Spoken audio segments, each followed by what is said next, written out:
महोदयांना पालकमंत्र्यांना विनंती करणार आहे की आपण वृक्षारोपण गायकवाड साहेबांनी जी भूमिका या ठिकाणी व्यक्त केली त्या भूमिकेशी सहमत आहे. आणि त्यांच्या कीर्तिकिरण पूजाला आपण आणि घोष सुद्धा आता मी त्यांना सांगितलं की याच्यापुढे माझ्याबरोबर हिंदीत बोलायचं नाही. आपल्या IAS अधिकाऱ्यांनी जर महाराष्ट्र कॅडर घेतलं असेल तर आपल्याबरोबर मराठीतच बोलायला पाहिजे. संजय जयस्वाल बद्दल अजून कौतुक करताना सांगतो, या माणसानं मी आणि एकनाथ शिंदे साहेबांनी 5.25 वर्ष झेललंय. जे काम करणारा एखादा अधिकारी कसा असावा याचं ज्वलंत उदाहरण म्हणजे संजय जयस्वाल. माझ्या कार्यकाळात 15 वर्षाच्या जी काही योजना येईल साहेब ती जिल्हा प्रमुख म्हणून या गावात पहिली योजना राबवली जात होती आणि आताही तोच पॉइंटला त्याने ठेवलेला. त्यामुळे छत्रपती संभाजीनगर गृहनिर्माण आणि क्षेत्रीय विकास मंडळ यांच्या वतीने वन महोत्सव अंतर्गत धाराशिवच्या लोहारा तालुक्यातील जेवळी आणि कास्ती बुद्रुक या ठिकाणी राज्याचे परिवहन मंत्री तथा जिल्ह्याचे पालकमंत्री प्रताप सरनाईक यांच्या शुभ हस्ते वृक्षारोपणाचा सोहळा रविवार दिनांक 20 जुलै रोजी पार पडला. सोहळ्यात बोलताना भर कार्यक्रमात जिल्हाधिकारी कीर्ती किरण पुजार आणि जिल्हा परिषद CO यांना हिंदीत नव्हे तर मराठीत बोला अशा सूचना सरनाईक यांनी दिल्या. पालकमंत्र्यांच्या हस्ते संपन्न सोहळ्यात माजी खासदार प्राध्यापक रवींद्र गायकवाड, शिवसेना उपनेते ज्ञानराज चौगुले, म्हाडाचे अधिकारी संदीप जयस्वाल, जिल्हाधिकारी कीर्ती किरण पुजार, युवा सेना विभागीय निरीक्षक किरण गायकवाड, शिवसेना जिल्हा प्रमुख मोहन पनुरे, जेवळीच्या सरपंच महानंदा मोहन पनुरे, उपसरपंच बसवराज कारभारी आदींसह इतर मान्यवर उपस्थित होते. आणि त्याचा एक भाग म्हणून आपल्या राज्याच्या माननीय मुख्यमंत्री श्री देवेंद्र फडणवीसजी यांनी परवा एक विनंतीच्या स्वरूपात मध्ये आवाहन केलेलं आहे, ज्यामध्ये महाराष्ट्र राज्यामध्ये 10 कोटी वृक्ष लागवड करण्याची एक संकल्पना, एक नियोजन करण्यात आलेलं आहे. आणि आमच्या विभागाच्या माननीय मंत्री तसेच राज्याच्या माननीय उपमुख्यमंत्री श्री एकनाथ शिंदेजी यांच्या विशेष प्रेरणातून की आपल्याला एक हरित महाराष्ट्र आणि हे हरित महाराष्ट्र करताना आपण म्हणतो आहे इंडिजिनियस म्हणजे जे आपल्याला स्थानिक हे असतात, फळबाग असेल किंवा इतर जे झाड असतील यामध्ये 2 पैसे उत्पन्न पण होऊ शकतात, अशा प्रकारचे जे आपल्याला एक हरित महाराष्ट्र करण्यासाठी ह्या राज्याच्या सर्व मान्यवरांची संकल्पना आहे, त्याचा भाग म्हणून आपण आज इथे हजर आहोत. यावेळी माजी खासदार प्राध्यापक रवींद्र गायकवाड यांनी जेवळी या ठिकाणी पर्यटन स्थळ निर्माण करण्याबाबत पालकमंत्र्यांकडे मागणी केली. त्यामुळे निश्चितपणे एक चांगलं वृक्ष संवर्धन या ठिकाणी होईल याबद्दल माझ्या मनामध्ये तीव्र शंका नाही. मंत्री महोदयांना मी विनंती करणार आहे की हे गाव पुनर्वसित गाव आहे, प्रचंड मोठं गाव आहे. 93ला भूकंप झाला आणि त्या भूकंपामध्ये गाव हे भूकंपग्रस्त झालं.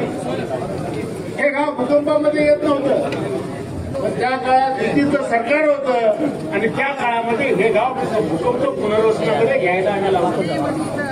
गाव मोठं होतं, प्रचंड मोठ्या प्रमाणातले शेतकरी होते, एका ठिकाणी राहणं अवघड होतं आणि म्हणून या गावाचं दक्षिण जेवळी आणि उत्तर जेवळी असं 2 ठिकाणी पुनर्वसन करण्यात आलं. मंत्री महोदयांना पालकमंत्र्यांना विनंती करणार आहे की आपण वृक्षारोपणाचा कार्यक्रम आज केला आहे, एक चांगलं पर्यटन स्थळ होणार आहे, तर त्या ठिकाणी अजून काहीचा निधी देऊन जर त्या ठिकाणी या परिसरातल्या लोकांना आणि विद्यार्थ्यांना सहलीसाठी येण्यासाठी काही वेगळे उपक्रम राबवता येत असतील तर आपण ते द्यावं अशी नम्रतेची विनंती. दरम्यान पालकमंत्री सरनाईक यांनी आपल्या भाषणादरम्यान संदीप जयस्वाल यांच्या मराठीत झालेल्या भाषणाबद्दल आणि त्यांच्या मराठी संभाषणाबाबत कौतुक करत धाराशिव जिल्हाधिकारी कीर्ती किरण पुजारी यांना मराठीत बोला अशा सूचना दिल्या. वन महोत्सव अंतर्गत जेवळी व कास्ती तालुका लोहारा जिल्हा धाराशिव येथे 20,000 झाडांच्या लागवडीचा शुभारंभ आज आपण करतोय. खर गायकवाड साहेबांनी जी भूमिका या ठिकाणी व्यक्त केली त्या भूमिकेशी सहमत आहे. आणि 1993 साली एका मोठ्या नैसर्गिक म्हणजे चक्रव्यूहातून बाहेर पडलेलं हे गाव आणि हे वसवलेलं गाव त्यानंतर आणि आज त्या गावामध्ये अशा प्रकारचा वृक्षारोपणाचा कार्यक्रम होतोय. आणि या वृक्षारोपणाच्या कार्यक्रमाच्या माध्यमातून काही मागणी केलेली आहे. ती मागणी काही अवास्तव नाहीये. कारण जर आता उद्यान त्या ठिकाणी वनराईच्या माध्यमातून निर्माण होत आहे तर त्या ठिकाणी चांगले सोलरचे लाईट असणं गरजेचं आहे. त्या ठिकाणी मुलांना जे आता या ठिकाणी शाळकरी विद्यार्थी आहेत त्यांना खेळण्यासाठी चांगले साहित्य असणं गरजेचं आहे. पाण्याची व्यवस्था केलेली आहे. बोरवेलला अतिशय चांगलं पाणी मिळालं म्हणून आम्हाला सरपंच मॅडमने सांगितलेलं आहे. त्यामुळे बोरवेलची व्यवस्था झालेली आहे. अजूनही काही बोरवेलची गरज असेल तर तीही करण्यात येईल. आणि यासाठी जे जे काही साहित्य लागेल त्यांच्या संजीव जयस्वालनी द्यायची तयारी केलेली आहे. म्हणजे किती दिलदार माणूस आहे बघा. आता तुम्हाला या माणसाचं वैशिष्ट्य सांगतो. पूर्ण भाषण मराठीत केलं गेलंय.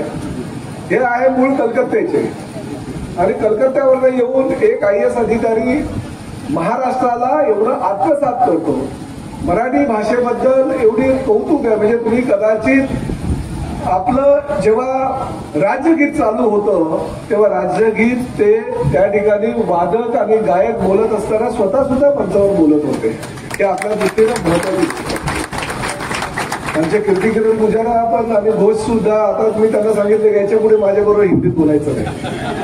भले मुंबईला ठीक आहे मराठी हिंदी काय वाद व्हायचा ते होऊ द्या, परंतु आपल्या IAS अधिकाऱ्यांनी जर महाराष्ट्र कॅडर घेतलं असेल तर आपल्याबरोबर मराठीतच बोलायला पाहिजे आणि त्यामुळे आपला फायदा नाही त्यांचा फायदा होणार.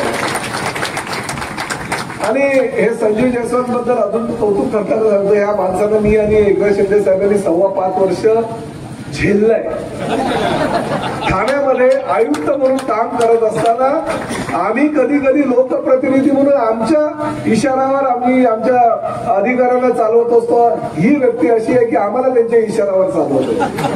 नाही साहेब हे करताय, साहेब हे करायला पाहिजे. हे जर केलं तर तिथल्या लोकांचं भलं होईल. इकडे गार्डनच केलं पाहिजे, इकडे पार्किंग प्लाझाच केली पाहिजे, इकडे शाळाच बनवली पाहिजे. इथल्या विद्यार्थ्यांचा ज्वलंत प्रश्न आहे. आपण इकडे शाळाच बांधू.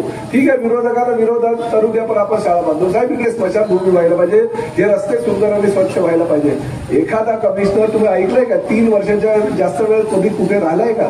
5.25 वर्ष आम्ही यांना त्या ठिकाणी ठेवलं आणि 5.25 वर्षानंतर सुद्धा हेच पाहिजे म्हणून लोकांची मागणी होत होती. म्हणजे काम करणारा एखादा अधिकारी कसा असावा याचं ज्वलंत उदाहरण म्हणजे संजीव जयस्वाल. ही झाडं लावली आहे परंतु झाडं कशी लावल्यानंतर जगतात हे बघायला दर महिन्याला मी त्या ठिकाणी येणार आहे. झाडं लावणं काय मोठी गोष्ट नाही. आज मी बघा आपले हजारो लोक या ठिकाणी चांगला मोठा आपण कार्यक्रम केला आणि त्या ठिकाणी सगळी झाडं लावण्याची व्यवस्था केली, वृक्षारोपणाचा कार्यक्रम केला. पण उद्यापासून ती झाडं जगतील का? ती झाडं मोठी होतील का? आज लावलेली झाडं जी 2 फुटाची 2.5 फुटाची ती 5 फुटापर्यंत कधी होईल याचा विचार करणारी लोक जेव्हा समाजामध्ये निर्माण होतील तेव्हा वनराई आपण 100% फुलवू शकू असं माझा स्वतःचा अनुभव. कार्यक्रमाचे आभार शिवसेना उपनेते ज्ञानराज चौगुले यांनी व्यक्त केले.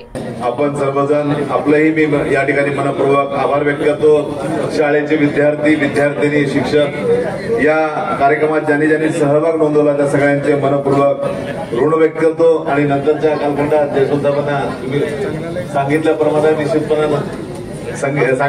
निश्चितपणानं मी माझ्या कार्यकाळात 15 वर्षाच्या जी काही योजना येईल साहेब ती जिल्हा प्रमुख म्हणून या गावात पहिली योजना राबवली जात होती आणि आताही तोच पॉइंट त्यांनी ठेवलेला. त्यामुळं खास करून जिल्हा प्रमुखाचे आभार व्यक्त करतो आणि सरपंच ताईंची सुद्धा त्यांना पाठबळ आहे. प्रतिनिधी सचिन पित्री, NTV न्यूज मराठी, लोहारा, धाराशिव.